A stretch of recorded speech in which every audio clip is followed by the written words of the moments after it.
Many thanks for joining us again on the newsroom. About 6 shops have been destroyed in a midnight fire at a shopping plaza on Ilofa Road in the GRA area of Ilorin, Kwara State.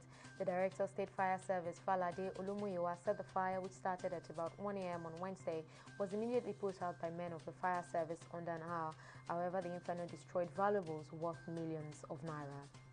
The federal government has commenced biometric data capture of 560,000 pupils from 2,632 primary schools benefiting from the National Homegrown School Feeding Program in Niger State.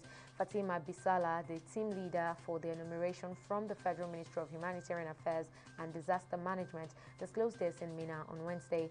Bisala said the exercise was a physical verification to capture and get accurate biometric data of pupils and cooks in the state to scale up the program to include more pupils.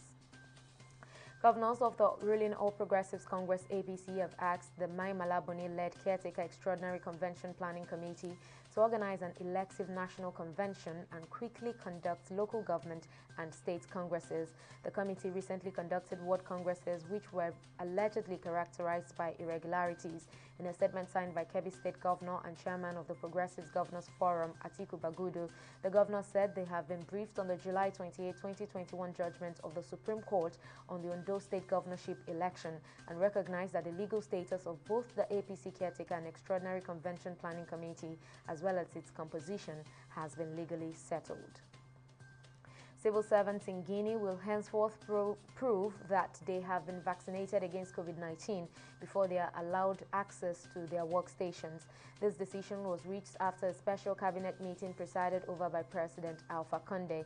The president has also demanded that people entering the country from those affected by the Delta variant must be vaccinated, as is the practice everywhere. He also announced the strict enforcement of preventive measures to limit the virus from spreading among citizens, including mandatory mask wearing, the indefinite closure of nightclubs and other popular and often crowded leisure venues.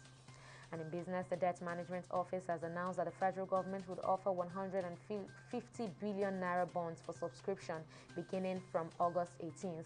According to a circular by the agency, the bonds qualify as securities in which trustees can invest under the Trustee Investment Act and as liquid asset for liquidity ratio calculation for banks.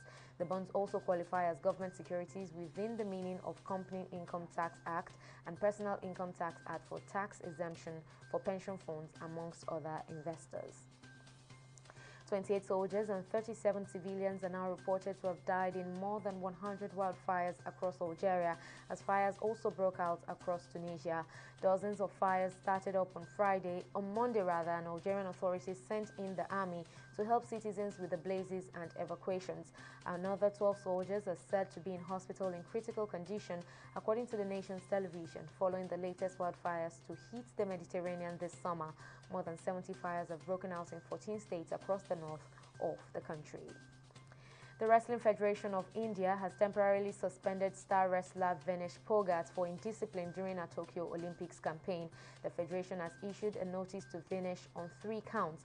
Vinesh, who crashed out of the Olympics at the quarterfinals, did not stay at the Olympics Village, refused to wear a wrestling singlet with the team sponsor's logo, and competed in a singlet with a personal sponsor, Nike's logo.